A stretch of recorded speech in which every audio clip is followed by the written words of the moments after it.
Good morning and welcome to The Bright Side, your nutritional program dedicated to the understanding of the vast world of nutrition and nutritional supplementation. I am your host, Pharmacist Ben, nutritional pharmacist from Boulder, Colorado. I specialize in using nutritional supplements where other healthcare practitioners use toxic pharmaceutical drugs and sometimes deadly medical procedures. If you suspect that there are natural nutritional roads to your health and vitality and well-being and to addressing your health challenges, whatever they may be, but you don't know where to begin, you have come to the right place. As you listen to The Bright Side every day, you are more and more in control of your body, you are more and more knowledgeable, and you know you can overcome any health challenge. That is why we are here every day on The Bright Side, helping clear up the sometimes confusing world of nutrition and nutritional supplementation. Over the last 30 years of practicing pharmacy, I have seen drug-free recoveries from diabetes, hypertension, obesity, skin diseases like psoriasis, eczema, rosacea, acne, digestive ailments, autoimmune issues of all kinds. Recoveries that by the standards of modern medicine can only be called a miracle. But what is in the world of the body, what is in the world of biology, standard operating procedure? Because the human biological system is a healing system. It's a regenerating system. It is designed divinely to heal and renew itself on a moment-to-moment basis. And while some folks may call that healing, renewing, regenerating system a miracle, it really is just the way the body works. If you have questions about health or nutrition or prescription drugs, we are here for you. We welcome your calls on The Bright Side. If you have a success story you'd like to share, if you want to contribute to the conversation, if you have questions about formulations or ingredients or something you may have heard or read about in the newspaper or magazines or on the internet, we can help clarify things for you at 844-236-6010. And we'll get your calls in our next segment. Bottom of the hour, we're going to be talking to Dr. Robin Chutkin about her book, The Microbiome Solution. Subtitle, A Radical New Way to Heal Your Body from the Inside Out. Well, I beg to differ with Dr. Chutkin. It's not a radical new way to heal the body. It's something we've been talking about for decades on this program. I've been talking about for decades, and we've been talking about on this program for years. The microbiome is the universe of bacteria that lives in the gut. They make vitamins for us. They detoxify substances. They help us process fats and clear out hormones. Incredibly, incredibly important, and it's good to see that now the medical community is on board. Dr. Robin Chutkin will be with us at the bottom of the hour. Her book is The Microbiome Solution, and we'll get your calls here in our next segment. 844-236-6010 is our number. If you're interested in checking out our longevity products, please head over to brightsideben.com or pharmacistben.com. And I'd love to have you on the Brightside Ben team as well if you want to make a little bit of money or a lot of money selling longevity products, spreading the word about the power and importance of a good nutritional supplement program, educating people about the value of nutritional supplementation, and you're entrepreneurial minded, or if you have a day job and you want to just make a little bit of extra money, you can call the Brightside Ben phone team at 866-735-2470, or you can sign up to join the Brightside Ben team and purchase products off our websites, brightsideben.com, criticalhealthnews.com, and pharmacistben.com. And for those of you who are interested in super high-end skin health products, you can head over to truthtreatments.com and check out our retinol 5% gel, Truth Serum, Truth Omega-6 Healing Cream, and Truth Balm, all at truthtreatments.com.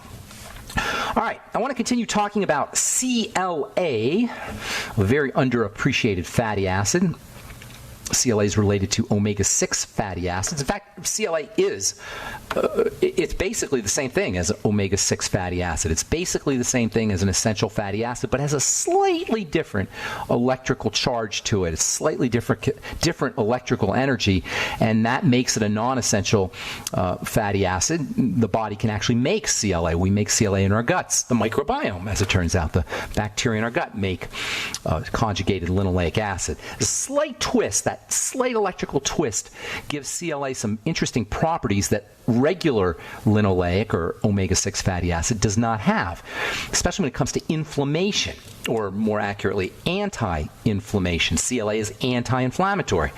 You can use CLA if you're dealing with arthritis, or if you're dealing with inflammatory pain, or after you work out. If you're suffering from sore knees or sore hips or sore upper body after a workout, CLA is used by bodybuilders as an anti-inflammatory, and as a bonus, The anti-inflammatory effects lead to muscle gaining effects and building effects, and CLA is a building substance as well as an anti-inflammatory substance, and these two features, these two benefits of CLA are connected or related. CLA, as I say, is made in the gut by the microbiome. Just another reason to pay attention to your diet, to our digestive health, to our intestinal health, to our gallbladder health. Another reason why you want to keep your gallbladder. You got to focus on fats. Fats are so darn important.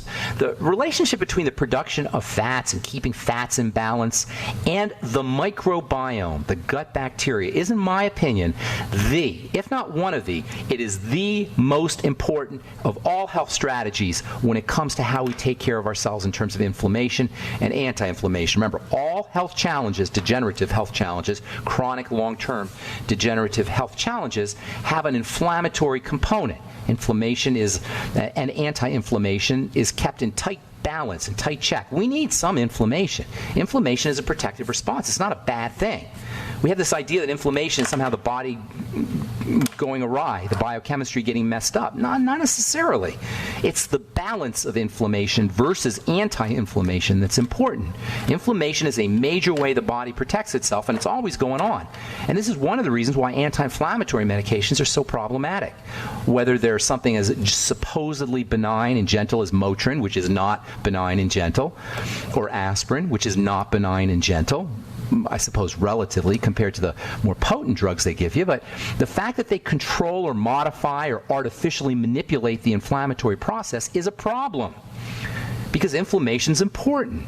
It's the balance of inflammation and anti-inflammation that is really what we need to be considering if we're dealing with arthritis or some kind of inflammatory health issue, which is to say all health issues. Using something like CLA, which is made in the body, which is actually a biological substance, using CLA as a supplement, not to mention vitamin E as a supplement, not to mention alpha lipoic acid as a supplement, not to mention magnesium as a supplement. Using supplements to control inflammation makes so much more sense because then the body has an ability to utilize these nutrients to control the balance of anti-inflammation versus inflammation. In other words, if you use CLA, if you have inflammatory pain, you're not going to over anti-inflame. If you use Motrin, you can over anti-inflame. You can have too much anti-inflammation. That's not going to happen when you use CLA. CLA, as I say, is made in the gut by the microbiome, which means that if you're dealing with an inflammatory health issue, surprise, surprise, you want to focus on the gut and the microbiome. This is the first point on our triangle of disease. And almost every day we come up with another reason why the digestive system is the first point on the triangle of disease, the first point where the body's degeneration begins. This is especially important for women who are dealing with hormone issues. The microbiome clears out hormones. If you got a messed up gut, you got a messed up microbiome. And we'll talk about this with Dr. Chutkin at the bottom of the hour. If you have a messed up microbiome, you're not going to clear out your hormones effectively, particularly estrogen. And we know that when estrogen is not cleared out of the body appropriately, autoimmune diseases can arise. This is why autoimmune diseases mostly affect women. PMS, inflammation related to the menstrual cycle, monthly migraines, these all can be related to endometriosis. These can all be related to issues with the microbiome, issues with fat metabolism at the level of the intestine, and probiotics. And again, these are reasons why you want to supplement with probiotics. You want to make sure that you're using, that you're eating correctly, that you're not eating offensively to your intestine, using digestive enzymes, the ultimate enzymes, and apple cider vinegar if you're dealing with female reproductive issues, among other things. And not to mention CLA, which is made in the microbiome, and you can support the health of the intestine versus the anti-inflammatory health of the intestine by using CLA. For pregnant women, supplementing with CLA can make you a healthier baby. In an article published in the February 2015 edition of the journal Biological Reproduction, researchers showed that CLA can protect offspring from the adverse effects of a high-fat diet. We'll continue this when we come back from our break and get your phone calls as well. 844-236-6010 is our number. You're listening to The Bright Side on the Genesis Communication Network.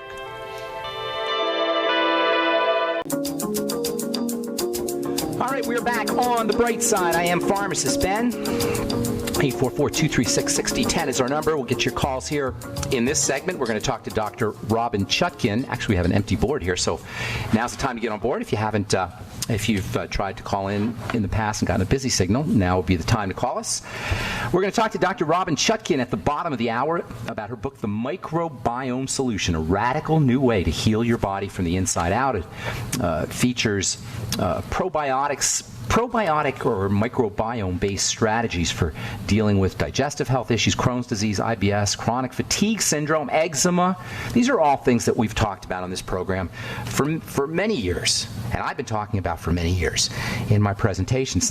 Since I first heard about the microbiome in pharmacy school, I remember when I graduated pharmacy school and went out to work at a drugstore, a big chain drugstore that we shall not name. When I first dawned on me that people who were taking antibiotics were going to have issues with their microbiome. This was the 1980s, and nobody really knew about the microbiome back then. But they knew that after you took antibiotics, your belly didn't feel so good. So I started recommending probiotics to folks. And there weren't a lot of probiotics back then. A company named called Gero had one. There weren't a bunch of probiotic supplements in the mid to late 1980s. All of a sudden, somewhere in the 90s, people realized, hey, wait a minute, there is this stuff going on in the intestine that's related to living creatures that's really having an impact on our health. But it wasn't until the last 5 or 6 or 7 years ago that it made it into the mainstream, and now doctors are finally on board. So Dr. Robin Chutkin is going to tell us about the microbiome from her medical perspective. I'm not sure if she's an MD here. We'll talk to her at the bottom of the hour, and we'll get your phone calls. If there are any phone calls, we'll get to them in this segment. Otherwise, I'm just going to continue talking about CLA, which, if you've been listening to the program for the last couple of days, you know I absolutely, positively love. I love supplements that nobody knows about, powerful supplements that nobody knows about. I want this program to be the place where you heard things first, and there's lots of things that, if not first, you hear on this program way ahead of the curve. Vitamin K, for example, we talked about that a lot a couple of years ago, and now you're starting to hear more and more about vitamin K. Vitamin D, the same thing. And CLA, well, CLA was kind of popular back in the 1990s, but you're probably going to start to hear more and more about CLA as we begin to understand its role, the role this stuff plays when it comes to intestinal health. If you're a woman dealing with PMS issues or migraine headaches, monthly migraine headaches, or endometriosis, in my opinion, you'd be smart to start supplementing with conjugated linoleic acid. If you're pregnant, likewise, in my opinion, you would be wise to start supplementing with conjugated linoleic acid. If you're a bodybuilder, in my opinion, you would be wise to start supplementing with conjugated linoleic acid, which is, by the way, available. Conjugated linoleic acid is available pretty readily at health food stores and on the internet. If you're a pregnant woman, you would be smart to start supplementing with conjugated linoleic acid. Before we went to break, I was telling you about a study that was done on rats, pregnant rats who were fed a high-fat diet. Rats fed a high-fat diet would ordinarily have offspring that were not healthy, but it turns out that when these rats were given a high-fat diet and supplemented with conjugated linoleic acid, their babies were healthy. How do you like that?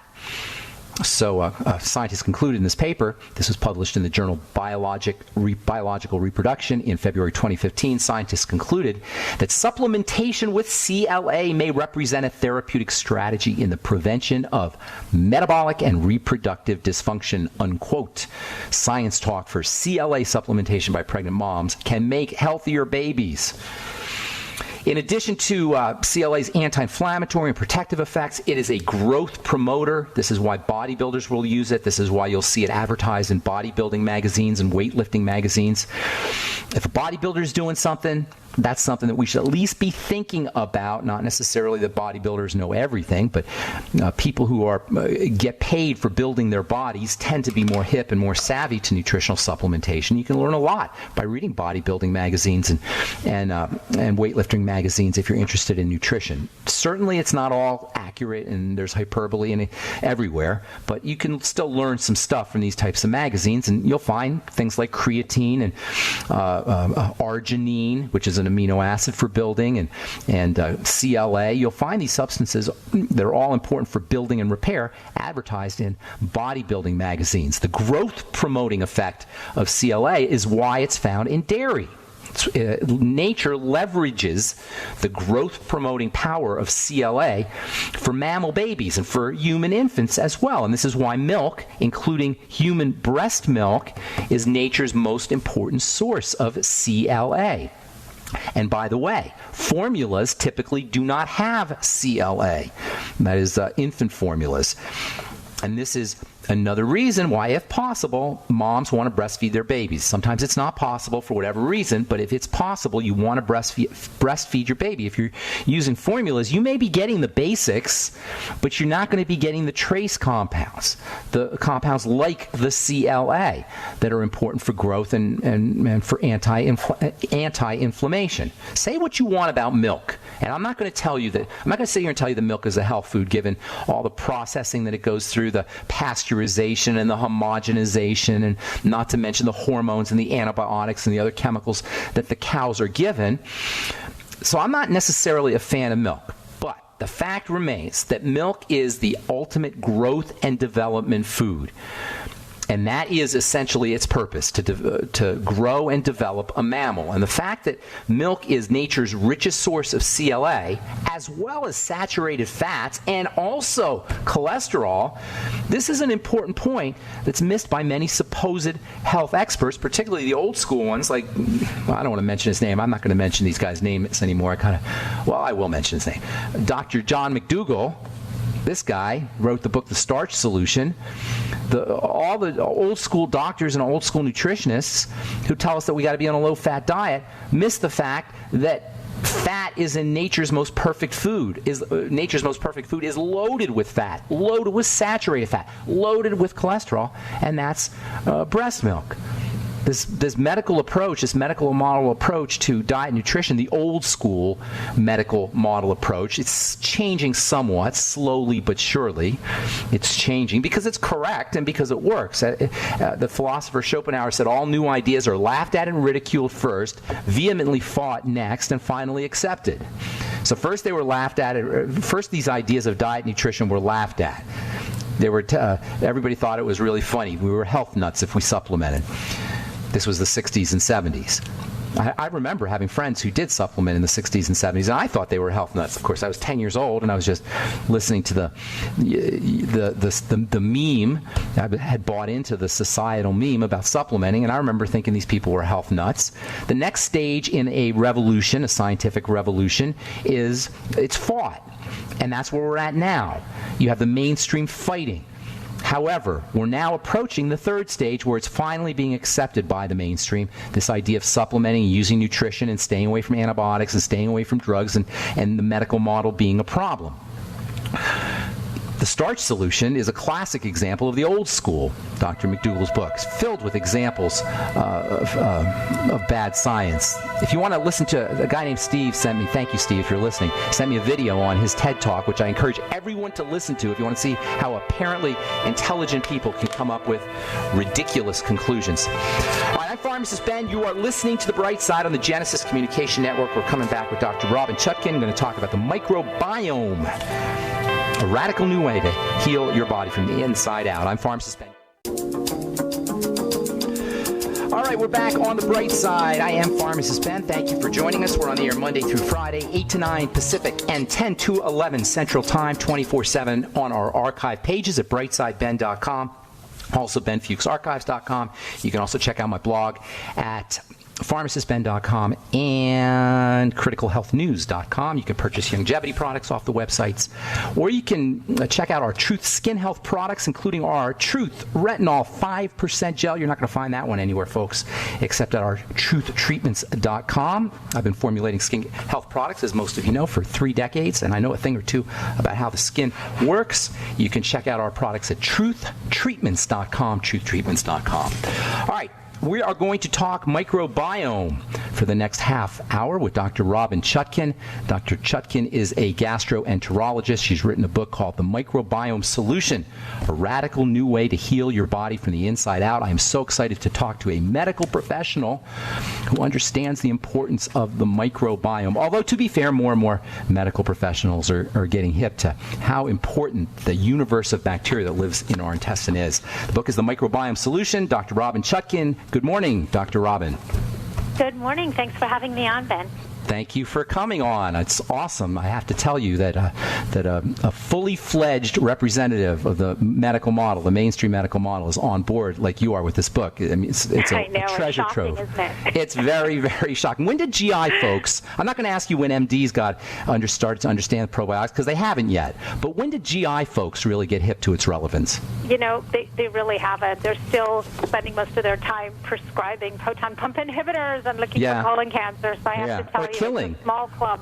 It's a small club still. You know, we've been talking about it for years. I first learned about it in pharmacy school, so it's really nice to see that it's beginning anyway, that ahead of the curve folks like yourself are starting to leverage its importance. What I call the bright side philosophy is that part of it is that all disease begins in the gut. But as you point out very accurately in your book, it's all gut disease, and by extension all disease, begins in the microbiome. Can you walk us through how this develops, how it starts that the microbiome breaks down, and how it leads from a progressive step-by-step standpoint to arthritis or autoimmunity or cancer or heart disease or whatever type of degenerative disease we're talking about? How does the progression work?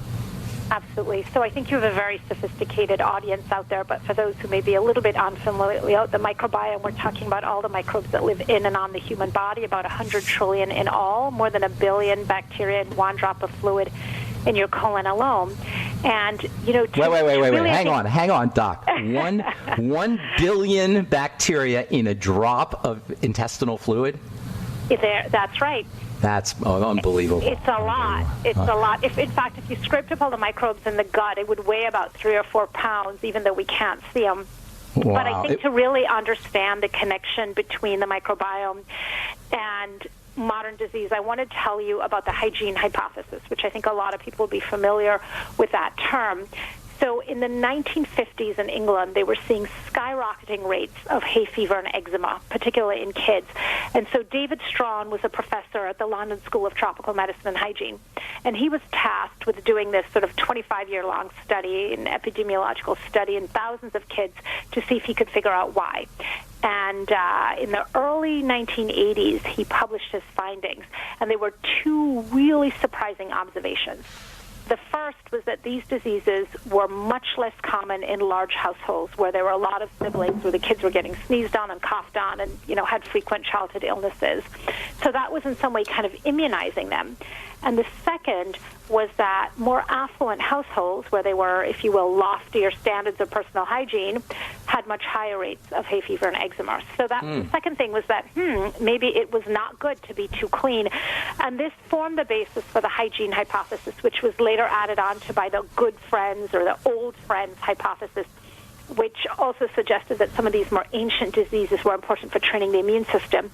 So it still stands today. If you look at a map of the world today, you see high rates of autoimmune diseases in the developed world, in Western Europe and North America and so on, and very low rates in the developing world. And as countries become more industrialized, and we've seen this in Saudi Arabia and India, as countries become more industrialized and more widespread practices like chlorine in the water and antibiotics and so on, we see rising rates of autoimmune diseases.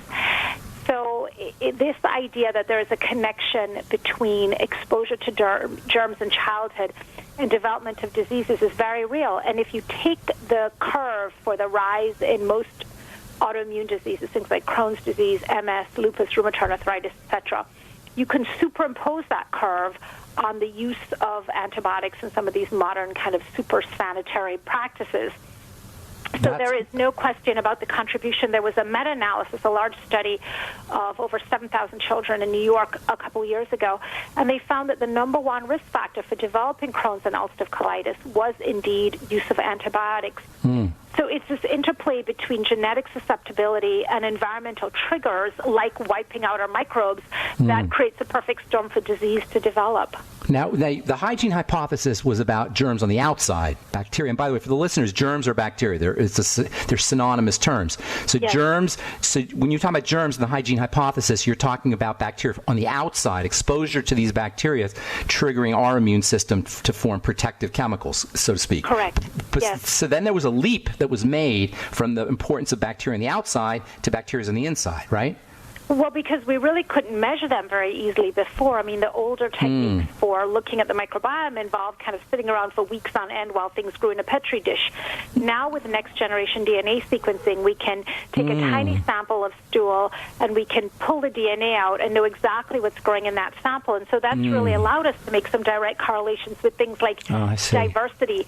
So we've been able to create microbial signatures for different diseases, like Crohn's disease, ulcerative colitis, obesity, and we see within the microbial signature things like low diversity of species and overabundance of certain species that are associated with inflammation and underrepresentation of others, low levels of short-chain fatty acids, and so on. So we're really able to look at these microbial footprints and find some very common threads with different diseases. Now there's so many things that there's so many things to talk about here. So tell me about, when you talk about low levels of one, high levels of another, what I think about is a balance of all the different types of bacteria. Yes, right. There's a relationship between too much and too little, and also with fungus and things like candida, correct? There's a relationship between how much bacteria you have and how much fungal infection you have. Things like H. pylori, for example, which is a bacteria that is associated with all kinds of inflammatory health issues.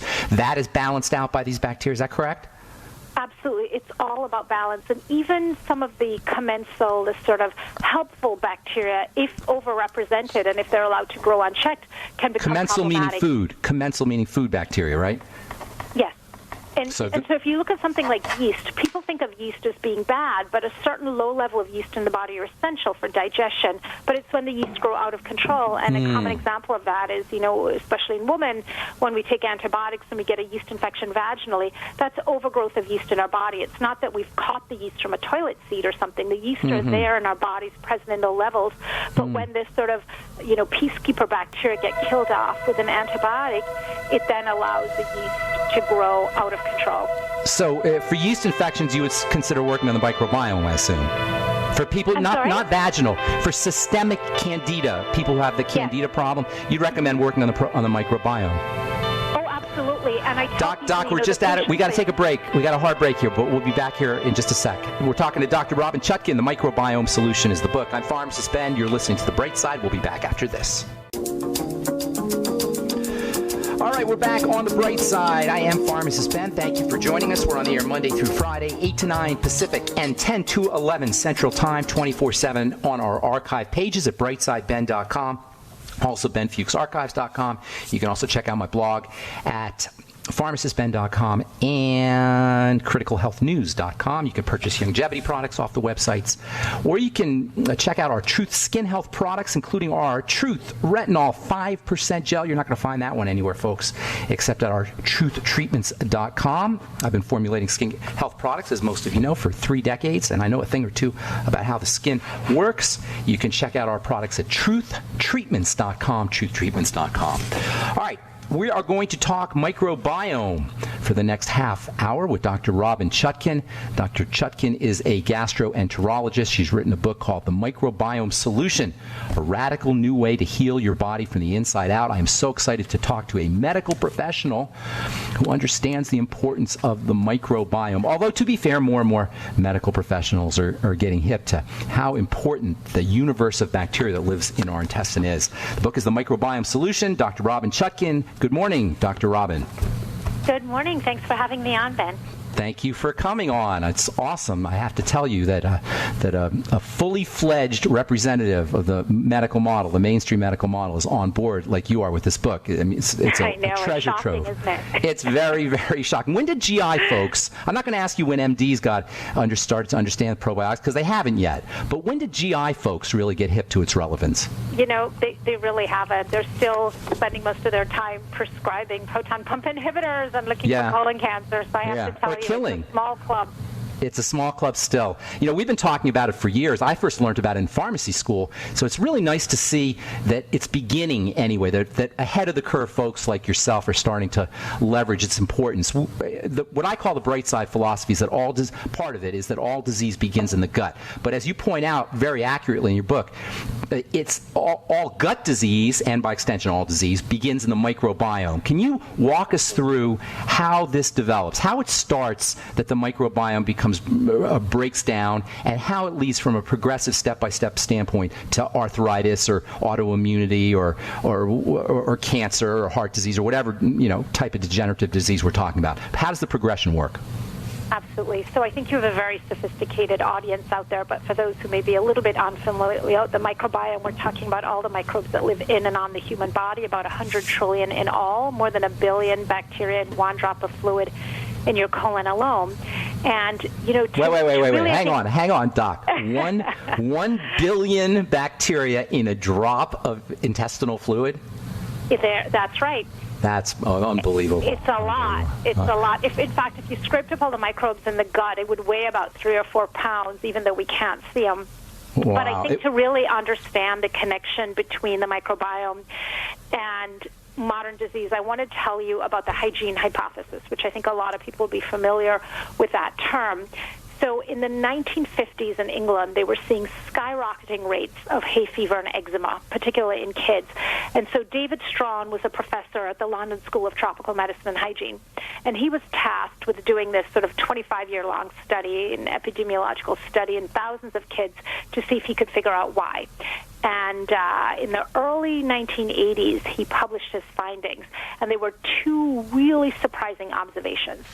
The first was that these diseases were much less common in large households where there were a lot of siblings, where the kids were getting sneezed on and coughed on and, had frequent childhood illnesses. So that was in some way kind of immunizing them.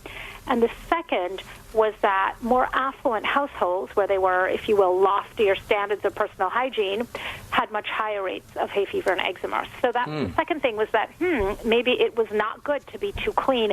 And this formed the basis for the hygiene hypothesis, which was later added on to by the good friends or the old friends hypothesis, which also suggested that some of these more ancient diseases were important for training the immune system. So it still stands today. If you look at a map of the world today, you see high rates of autoimmune diseases in the developed world, in Western Europe and North America and so on, and very low rates in the developing world. And as countries become more industrialized, and we've seen this in Saudi Arabia and India, as countries become more industrialized and more widespread practices like chlorine in the water and antibiotics and so on, we see rising rates of autoimmune diseases. So this idea that there is a connection between exposure to germs in childhood and development of diseases is very real. And if you take the curve for the rise in most autoimmune diseases, things like Crohn's disease, MS, lupus, rheumatoid arthritis, etc., you can superimpose that curve on the use of antibiotics and some of these modern kind of super sanitary practices. So there is no question about the contribution. There was a meta-analysis, a large study of over 7,000 children in New York a couple years ago, and they found that the number one risk factor for developing Crohn's and ulcerative colitis was indeed use of antibiotics. So it's this interplay between genetic susceptibility and environmental triggers, like wiping out our microbes, that creates a perfect storm for disease to develop. Now, the hygiene hypothesis was about germs on the outside, bacteria. And by the way, for the listeners, germs are bacteria. They're synonymous terms. So yes. Germs. So when you talk about germs in the hygiene hypothesis, you're talking about bacteria on the outside, exposure to these bacteria, triggering our immune system to form protective chemicals, so to speak. Correct. Yes. So then there was a leap that was made from the importance of bacteria on the outside to bacteria on the inside, right? Well, because we really couldn't measure them very easily before. I mean, the older techniques for looking at the microbiome involved kind of sitting around for weeks on end while things grew in a Petri dish. Now, with next-generation DNA sequencing, we can take a tiny sample of stool and we can pull the DNA out and know exactly what's growing in that sample. And so that's really allowed us to make some direct correlations with things like diversity. So we've been able to create microbial signatures for different diseases, like Crohn's disease, ulcerative colitis, obesity, and we see within the microbial signature things like low diversity of species and overabundance of certain species that are associated with inflammation and underrepresentation of others, low levels of short-chain fatty acids, and so on. So we're really able to look at these microbial footprints and find some very common threads with different diseases. Now, there's so many things there's so many things to talk about here. So tell me about, when you talk about low levels of one, high levels of another, what I think about is a balance of all the different types of bacteria. Yes, There's a relationship between too much and too little, and also with fungus and things like candida, correct? There's a relationship between how much bacteria you have and how much fungal infection you have. Things like H. pylori, for example, which is a bacteria that is associated with all kinds of inflammatory health issues. That is balanced out by these bacteria. Is that correct? Absolutely. It's all about balance. And even some of the commensal, the sort of helpful bacteria, if overrepresented and if they're allowed to grow unchecked, can become problematic. Commensal meaning food bacteria, right? Yes. And so if you look at something like yeast, people think of yeast as being bad, but a certain low level of yeast in the body are essential for digestion. But it's when the yeast grow out of control. And a common example of that is, especially in women, when we take antibiotics and we get a yeast infection vaginally, that's overgrowth of yeast in our body. It's not that we've caught the yeast from a toilet seat or something. The yeast are there in our bodies, present in low levels. But when this sort of, peacekeeper bacteria get killed off with an antibiotic, it then allows the yeast to grow out of control. So for yeast infections, you would consider working on the microbiome, I assume. For people, not vaginal, for systemic candida, people who have the candida problem, you'd recommend working on the microbiome. Oh, absolutely. And Doc, we're just at it. We got to take a break. We got a hard break here, but we'll be back here in just a sec. We're talking to Dr. Robin Chutkin. The Microbiome Solution is the book. I'm Pharmacist Ben. You're listening to The Bright Side. We'll be back after this. Paid non-attorney spokesperson Adam Pulaski of the Pulaski Law Firm with principal office in Houston, Texas is the attorney responsible for the content of this ad. This ad is not legal advice, and the choice of a lawyer should not be based solely upon advertisement. Services may not be available in all states. Attention Xarelto users. If you or a loved one took Xarelto and suffered a serious bleeding event, you may be entitled to financial compensation. Xarelto is a popular prescription blood thinner used to prevent blood clots and protect patients from strokes. These serious bleeding events have led to numerous cases of hospitalization and even death. Phone lines are open 24/7. Call 800-261-0937. That's 800-261-0937. There's a man named Dr. Joel Wallach, who is anything but your typical doctor, both a veterinarian and naturopathic physician. Doc asks, why does the United States spend more money on health care by far and still rank 50th in health and longevity worldwide? He believes that people should empower themselves with a basic understanding of nutrition, take charge of their health, and attain optimal health and longevity through nutrition, not by toxic prescription drugs that lead to side effects and more toxic prescription drugs. Doc Wallach's message is resonating with an increasing number of Americans who are waking up to all the big government, big pharma, and big insurance manipulation of our healthcare system. I'm George Norrie, and I like what Doc Wallach is saying and doing to enlighten people about health care. Visit brightsideben.com and listen to Doc Wallach's Deadly Recipes lecture. It makes a lot of sense, and I urge you to join the Brightside Ben team. Go to brightsideben.com. That's brightsideben.com. Wait a minute. Don't spend a dime on emergency food storage until you visit ReadySupplyFoods.com. If you're interested in getting the most high-quality food for your money, then see our comparison page where we list all the companies and rank them by value for your dollar. You'll see that Ready Supply Foods sells 50% more food for your money than any other company. GMO-free, 25-year shelf life, great tasting, and free shipping. Make an informed decision by going to ReadySupplyFood.com today. Attention backpackers on a budget. Why spend $80 to $300 to pump clean survival water? Introducing the Viva Water Pump Kit from Viva Outdoor Products. Super easy to use and super lightweight at only 6.5 ounces, the Viva Water Pump Kit provides high flow rate at 1 ounce per stroke, can be one-hand pumped, and is dependable and affordable at only $24.99. Filter not included. Get your Viva Water Pump Kit at viba-odp.com from Viva Outdoor Products. To a professional trader in precious metals, the key is spot price. Spot price is market price, what gold or silver actually costs on the exchange. Regular people looking to invest never get spot price because resellers add fees for everything. Refining, minting, brokerage costs, commissions. The public is never offered spot price until now. In a limited new customer outreach, JM Bullion offers you the chance to own a 10-ounce bar of pure silver at spot price. No fees, commissions, markups, not even a shipping cost. Now, through JM Bullion, own the most real investment of all at real cost. Not a piece of paper from Wall Street or a bank. A 10-ounce bar of silver at spot price. That's a solid investment. But you must act now. Go online to realpricesilver.com for this limited time offer. That's realpricesilver.com. realpricesilver.com. Limit one offer per household, 50 United States only. We use mobile devices right against our bodies every day, but growing scientific evidence has emerged showing serious health risks associated with exposure to EMF radiation emitted from these devices. The solution is Defender Shield, the most effective mobile radiation shielding ever developed. Defender Shield blocks virtually 100% of EMF radiation from cell phones, tablets, and laptops, and starts at just $64.99. Buy now at DefenderShield.com. For 10% off, use promo code GCN. DefenderShield.com, the worldwide leader in mobile radiation shielding. You are listening to GCN. Visit GCNlive.com today.